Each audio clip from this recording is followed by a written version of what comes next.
정약용 선생 아마 한 번쯤은 들어보셨을 겁니다.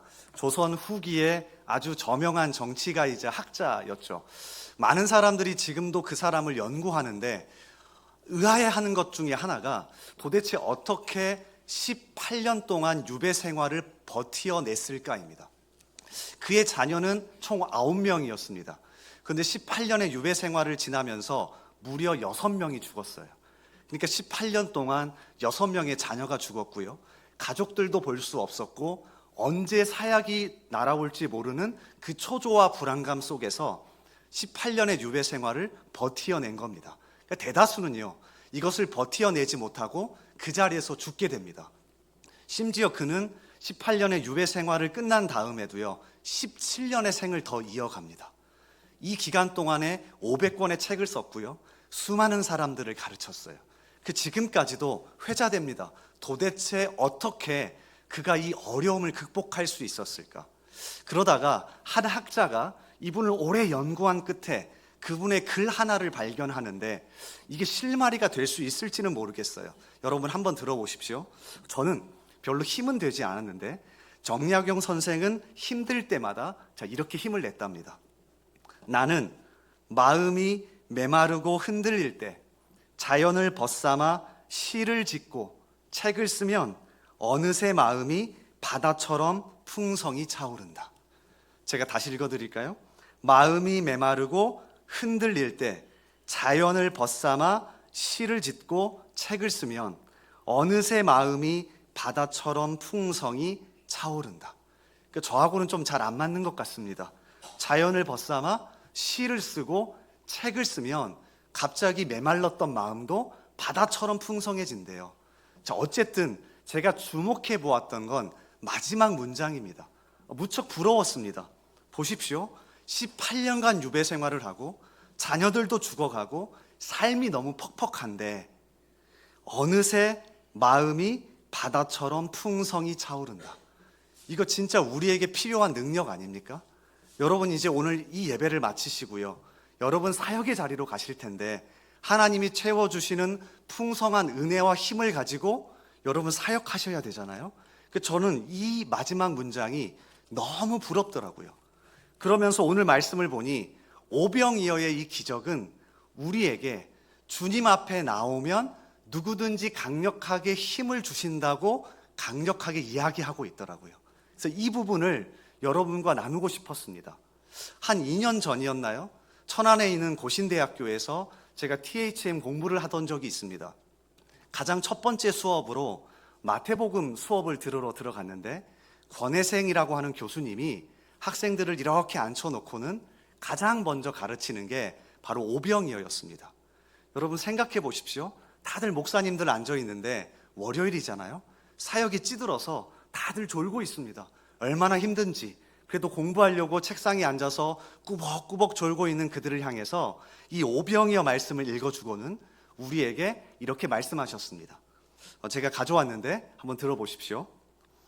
오병이어 사건은 예수님을 믿는 자들이 누릴 하나님 나라의 풍성한 생명, 풍성한 은혜를 상징한다. 사람들은 오병이어로 많은 사람을 도무지 먹일 수 없다고 하였다. 이것이 현실적이며 합리적인 생각이다. 그러나 예수님의 풍성한 은혜는 인간의 이성을 뛰어넘는다. 예수님은 우리가 생각하는 것보다 더 풍성히 우리를 채우실 수 있는 분이다. 이 말씀을 우리 목사님들에게, 월요일날 수업 듣는 학생들에게 가장 먼저 가르쳐주고 시작하셨습니다. 맞습니다. 주님 앞에 나오면 오늘 오병이어의 말씀처럼 풍성한 힘과 은혜를 우리에게 채워주실 줄 믿습니다. 어떻게 가능한지 오늘 말씀 속에서 크게 3가지의 진리를 살펴보고요, 하나씩 붙잡고 우리 교회와 우리 가정과 우리 삶의 터전에서 매일같이 풍성한 은혜를 누리며 살아가기를 주님의 이름으로 소원하고 축복합니다. 자, 첫 번째요. 풍성함을 누릴 수 있는 첫 번째 진리는 예수님께 집중하며 기대하는 마음입니다. 자, 누구에게 기대하는 마음이라고요? 예수님께 집중하며 기대하는 마음이에요. 오늘 말씀에 흐름이 있습니다. 바로 앞에 있는 12절에 보면 세례 요한이 무척이나 잔인하게 죽습니다. 자, 12절 말씀 한번 보실래요? 요한의 제자들이 와서 시체를 가져다가 장사하고 가서 예수께 아뢰니라. 세례 요한이 잔인하게 죽은 이 소식을 예수님에게 그의 제자들이 전했습니다.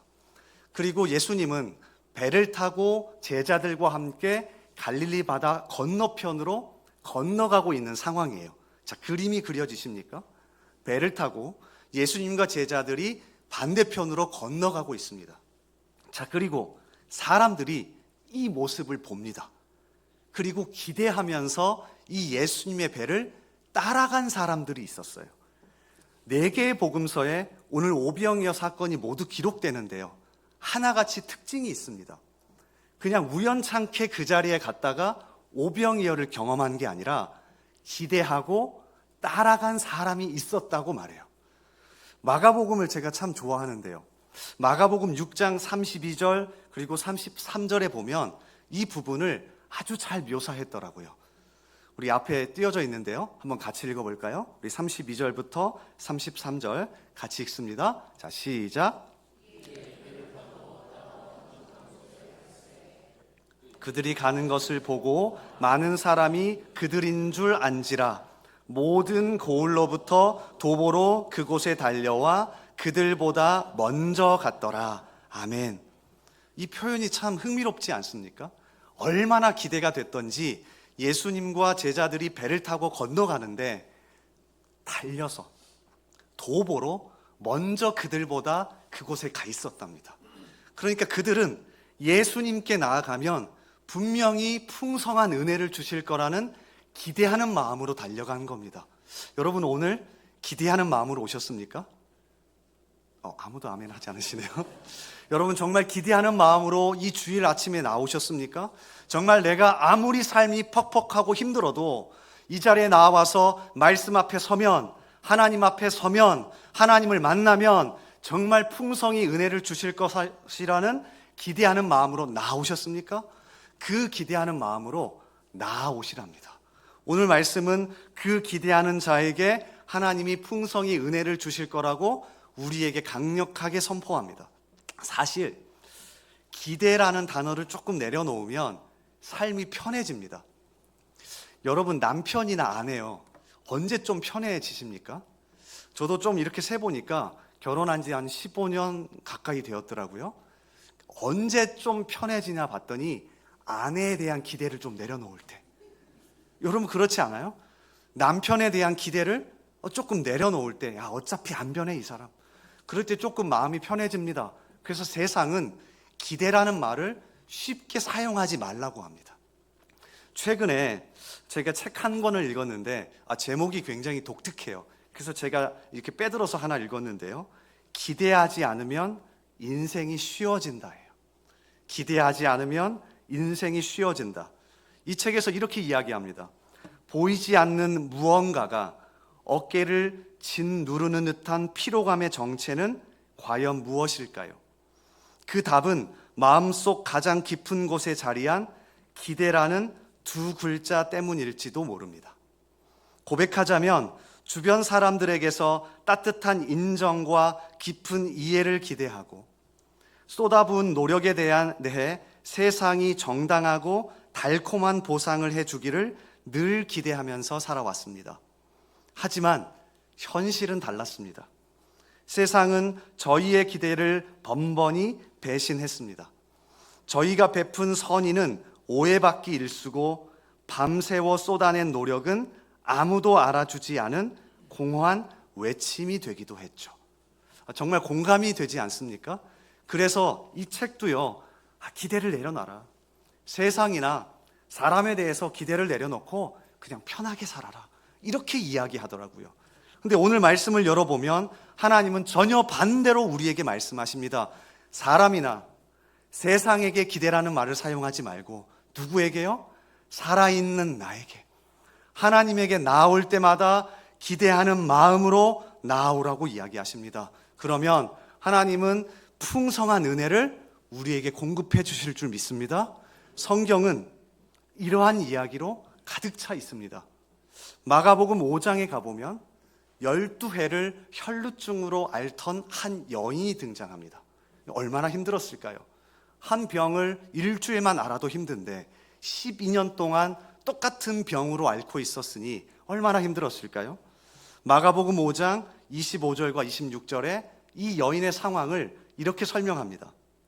12해를 혈루증으로 앓아온 한 여자가 있어 많은 의사에게 많은 괴로움을 받았고 가진 것도 다 허비하였으되 아무 효염이 없고 도리어 더 중하여졌던 차에. 혈루증은 부인과 질병입니다. 그러니까 무슨 말이냐면 여성이 초경이 시작된 다음에 걸릴 수 있는 병이에요. 자, 그러면 추측해 보면 이 여인은 현재 나이가 약 12년이 흘렀으니까 20대 중후반에서 아마 30대 초반 정도 되었을 겁니다. 그러니까 당시 이스라엘의 나이로 따지면 최고 전성기에 있을 때입니다. 결혼도 하고 자녀도 낳아서 키우고 가장 행복하게 살 때예요. 그런데 이 여인은 이 모든 것을 잃어버렸습니다. 혈루증으로 결혼도 할 수 없었고요, 아이도 낳을 수 없었고요, 심지어 가족에게서도 버림받았습니다. 그러니 마가복음 5장이 무슨 이야기를 하는 거냐면 이 여인에게서 무엇을 할 수 없다? 기대라는 단어를 절대 상상할 수 없다고 이야기하는 겁니다. 그래서 저는 이 말씀을 읽을 때마다 항상 생각합니다. 그래, 우리 삶이 이렇지. 기대하기가 쉽지가 않지. 그런데 이어지는 27절과 28절에 이 여인이 기대라는 단어를 예수님에게 품어보려고 다시 결단합니다. 이게 우리의 모습이 되길 바라요. 이어지는 27절과 28절 우리 한번 같이 읽으면 좋겠는데요. 정말 이 시간 이 여인의 마음이 되어서 하나님을 기대하는 마음으로 우리 한번 같이 읽어보겠습니다. 27절, 28절 같이 읽습니다.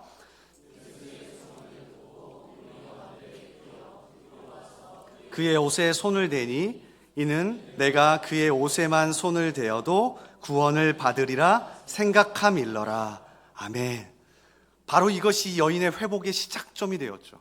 기대하며 옷자락만 만져도, 예수님께 가까이만 가도, 예수님께 기대하며 나아가도 하나님이 나를 고치실 거야, 나에게 풍성한 은혜를 주실 거야, 이 기대하는 마음으로 나아갔을 때 주님이 풍성한 은혜를 주시더라고요.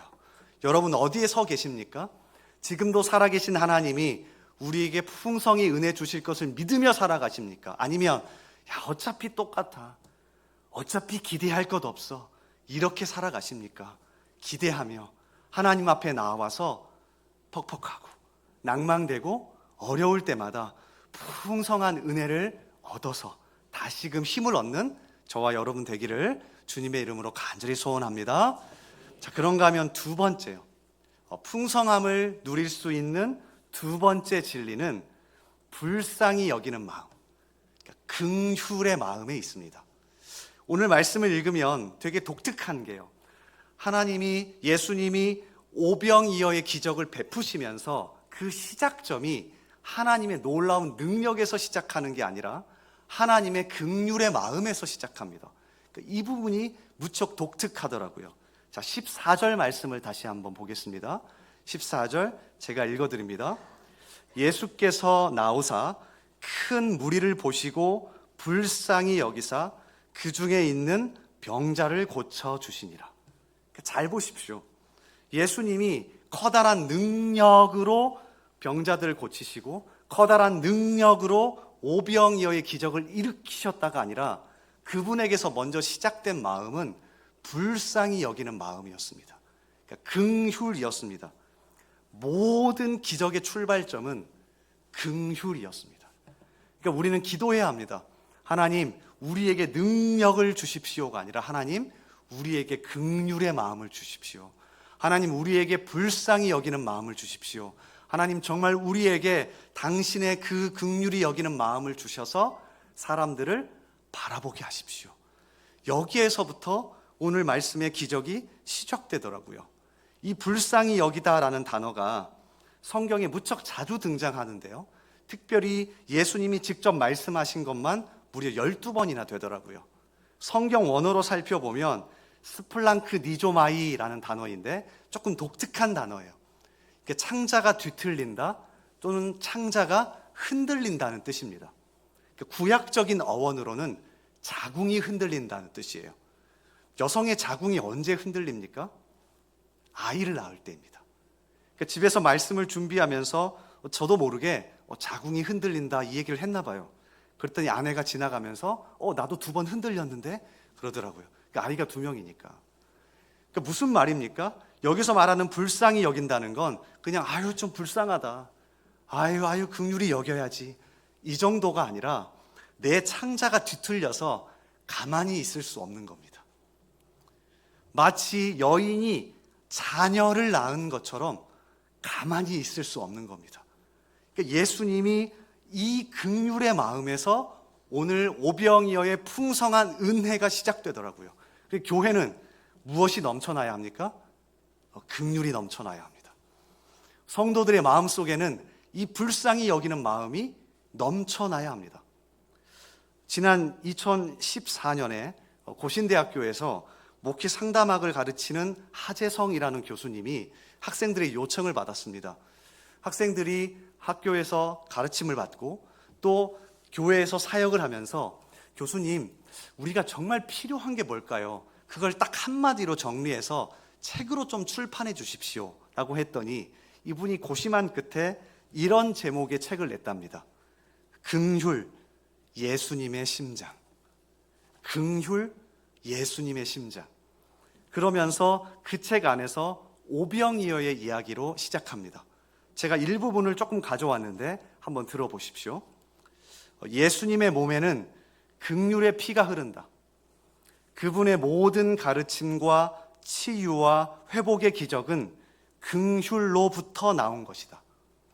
성인 남자 5천 명을 포함하여 여자와 아이들까지 1만 명이 넘는 사람들을 먹이신 엄청난 기적 이야기의 출발점도 바로 예수 그리스도의 심장 긍휼이었다.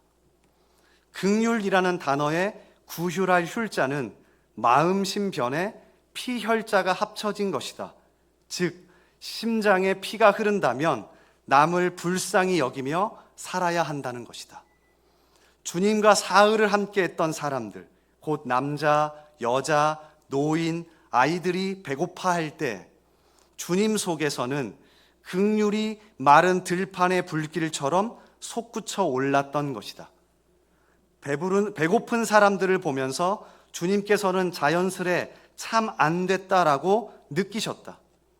보통 우리는 그들을 먹이신 주님의 능력에 놀라고 그분께서 먹이신 사람들의 숫자에 놀란다. 당연하죠. 남자만 오병이어로 5천 명을 먹였으니까. 하지만 그 모든 기적 이야기의 핵심은 주님의 긍휼, 주님의 심장, 곧 굶주려 기력이 쇠약해가는 연약한 사람을 향한 주님의 솟구치는 사랑이다. 우리에게서도 진짜 회복되어야 될 마음은 주님의 긍휼이다. 그러니 이 예배에 나와서 하나님 앞에 퍽퍽한 마음을 가지고 기도하실 때마다 이렇게 말씀하셔야 합니다. 하나님, 저에게도 당신의 긍휼의 마음을 회복시켜 주옵소서. 저 사람을 좀 불쌍히 여겨 주옵소서. 제가 이제 사역의 자리로 나아갑니다. 영혼들을 바라볼 때마다 주님의 긍휼의 마음으로 섬기게 하옵소서. 이 마음이 불일듯이 일어날 수 있기를 주님의 이름으로 소원합니다. 여러분 잘 아시는 선한 사마리아인의 비유도 마찬가지입니다. 누가복음 10장에 보면 한 유대인 남자가 예루살렘에서 여리고로 내려가다가 강도를 만납니다. 여러분 너무 잘 아시는 이야기일 겁니다. 거의 죽게 되었습니다. 자, 그때 3사람이 지나가죠. 첫 번째는 유대인 제사장, 두 번째는 유대인 레위 사람, 세 번째는 사마리아 사람. 여러분 잘 아는 것처럼 유대인과 사마리아 사람은 서로 상종하지 않습니다. 자, 그러면 이 3사람 중에서 누가 유대인을 도와줄 수 있을까요? 당연히 첫 번째나 두 번째 사람입니다. 자, 그런데 그들은 돕지 않습니다. 오히려 마지막 3번째인 사마리아 사람이 돕습니다. 자, 그가 능력이 많아서입니까? 그가 돈이 많아서입니까? 아닙니다. 성경은 딱 한 단어로 표현하더라고요. 누가복음 10장 33절 말씀. 자, 우리 같이 한번 읽어볼게요. 이 말씀 읽으실 때 하나님이 우리 가운데 긍휼의 마음을 회복시켜 주실 거라 믿습니다. 우리 같이 읽습니다. 자, 시작.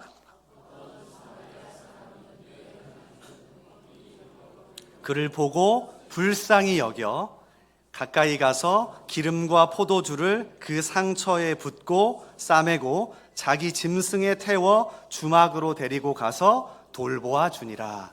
아멘. 딱 한 단어입니다. 누가복음 10장에서 누가는 일부러 세 사람에게 똑같은 동사를 사용합니다. 제사장도 그 사람을 봅니다. 레위 사람도 그 사람을 봅니다. 사마리아 사람도 그 사람을 봅니다. 그런데 한 가지 다른 단어가 있습니다. 긍휼. 불쌍히 여기는 마음이 있었던 사람은 움직이고요. 그렇지 않은 사람은 머릿속에 지식은 있었을지 몰라도 움직이지 않습니다. 언제 풍성한 은혜가 우리에게 부어질 수 있습니까? 주님의 긍휼에 의지해서 나아갈 때 주님의 긍휼의 마음이 우리 안에 부어질 때입니다. 주님 앞에 나올 때마다 그 긍휼이 우리 가운데 넘쳐나기를 간절히 소원하고 축복합니다. 우리 마지막 세 번째인데요. 풍성함을 누릴 수 있는 마지막 세 번째 진리는 나의 작은 것을 통해서도 하나님이 역사하신다는 믿음입니다. 어떤 것을 통해서요? 나의 작은 헌신을 통해서도 하나님이 역사하실 수 있다는 믿음이에요. 자, 예수님이 남자만 5,000명, 또 어린아이와 여자까지 합치면 훨씬 더 많은 사람이었을 겁니다. 자, 이것을 오병이어로 먹이셨습니다. 근데 사실 먹일 수 있는 방법은 훨씬 더 다양합니다. 광야에서처럼 갑자기 하늘에서 만나가 내리게 하실 수도 있습니다. 갈릴리 바다 근처니까요. 갑자기 바다에서 물고기가 나와서 그들을 먹이실 수도 있고요. 그들에게 주문을 해서요. 혹시 뭐 먹고 싶냐라고 물어봐서 먹일 수도 있어요. 예수님이라면 다양한 방법으로 먹이실 수 있습니다. 그런데 오늘 이야기 속에서 예수님은 아주 독특한 방법을 사용하십니다. 자, 어떤 방법입니까? 그들이 가지고 있었던 작은 헌신과 섬김을 사용해서 공동체 전체를 풍성하게 만들어 버리십니다. 하나님은 이렇게 일하십니다. 이게 독특한 원리입니다. 사실 제자들은요, 하찮게 보았습니다.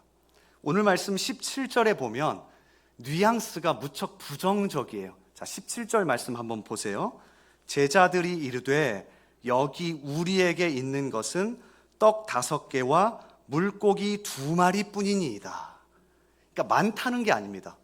예수님이 물었습니다. 이 많은 사람을 먹여야 하는데 너희에게 무엇이 있니? 라고 했더니 제자들이 떡 5개와 물고기 2마리 밖에 없습니다. 주님, 이것 가지고 어떻게 먹이시려고 합니까? 그러니까 무척이나 부정적인 뉘앙스예요.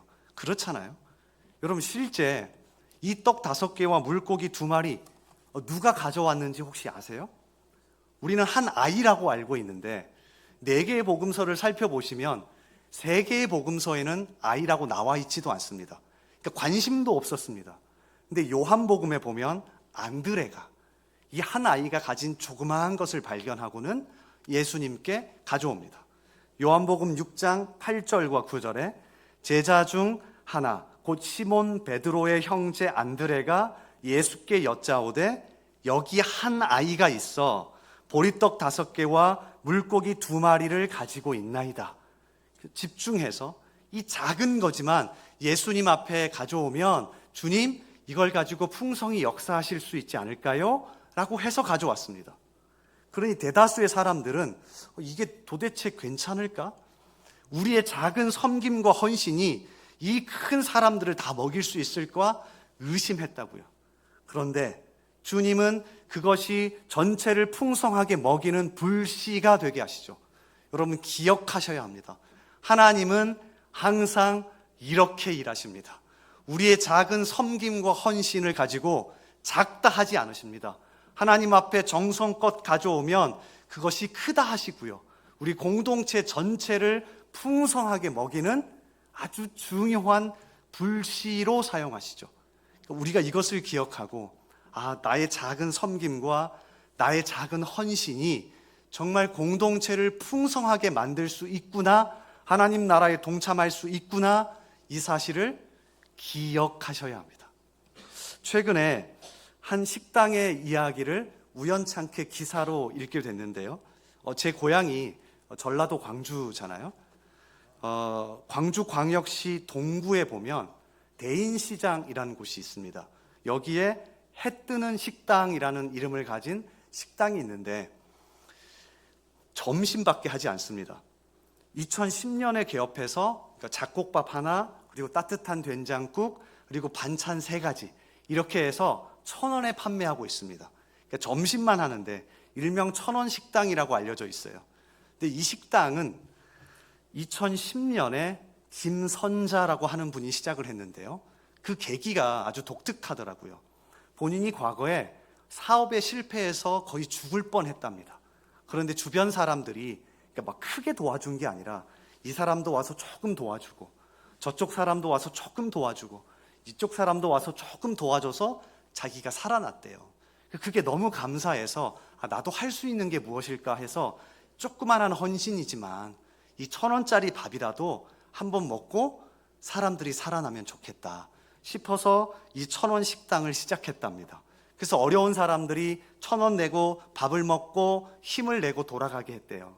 근데 아쉬운 건 지난 2015년에 대장암으로 이분이 돌아가셨어요. 그 식당 운영이 무척 어려웠는데, 죄송합니다. 다행히 막내딸 김윤경 씨가 사업을 이어받아 지금도 식당을 운영하고 있습니다. 여러분도 한번 기회 되시면 가보면 좋을 것 같아요. 이 식당은 1,000원으로 운영하기 때문에 항상 적자입니다. 사람들의 도움이 필요해요. 그런데 어머니의 유지를 받아서 절대로 거액의 돈은 받지 않는답니다. 이게 독특해요. 그래서 어떻게 도움을 주냐면 이런 것들입니다. 식당에 가서 칼을 갈아주고 가는 사람, 식당에 가서 자기가 김장한 김치를 조금 주고 가는 사람, 또 제주도에서 귤을 키우는데 비행기 값이 더 들겠어요. 비행기 타고 그 귤 가지고 와서 귤 한 박스 주고 가는 사람, 또 주변의 시장에서 반찬 조금 더 사면 그거 재료 조금 더 주고 가는 사람, 이런 것만 받는답니다. 그게 어머니의 유지였대요. 그러면서 그분이 이렇게 인터뷰하시더라고요. 이유가 있습니다. 작은 손길이, 작은 섬김이 모여서 큰 사랑을 만듭니다. 작은 섬김이 모여서 얼마나 큰 사람들을 먹일 수 있는지를 보여주고 싶었습니다. 저는 깜짝 놀랐습니다. 이분이 교회에 다니지도 않고 하나님을 믿는 사람 아닌데요. 여러분, 이거 성경의 가치 아닙니까? 우리는 어떤 큰 사람만이, 어떤 큰 것만이 모든 것을 바꿀 수 있다고 생각하는 착각에 빠져 있습니다. 어쩌면 오늘 말씀 속의 제자들도 그랬는지 모릅니다. 주님, 이것 가지고 뭐 하시려고요? 우리에게 오병이어밖에 없는데요. 이것 가지고 하실 수 있겠어요? 그때 주님 말씀하십니다. 그 작은 헌신이, 너희가 가진 작은 섬김이 나에게는 풍성히 채울 수 있는 은혜가 된다. 주님 지금도 우리에게 말씀하실 겁니다. 그러니 여러분, 힘을 냅시다. 삶이 참 퍽퍽하고 정말로 어렵다 할지라도요, 주님 앞에 나오면 오늘 오병이어의 사건처럼 기대하며 나온 사람에게 주님이 은혜를 주시고요, 어떻게든 자기의 것을 조금이라도 헌신하여 주님 앞에 내어놓으면 풍성함으로 채우시고요, 그 가운데 긍휼과 불쌍한 마음을 주셔서 서로를 돌아볼 수 있을 겁니다. 말씀을 마무리하면서 이 3가지 키워드를 다시 한번 기억하면 좋겠습니다. 첫 번째 어떤 단어요? 기대요. 하나님 앞에 항상 기대하며 나옵시다. 두 번째요, 긍휼이요. 주님 앞에 나올 때마다 이 긍휼의 마음이 회복되어 달라고 기도합시다. 마지막 3번째요, 작은 헌신이요. 우리의 작은 섬김과 헌신이 여러분을 살리고 교회를 살리고 우리를 풍성하게 채울 수 있을 거라 믿습니다. 이렇게 살아가는 저와 여러분 되기를 주님의 이름으로 간절히 소원하고 축복합니다. 제가 기도하겠습니다. 하나님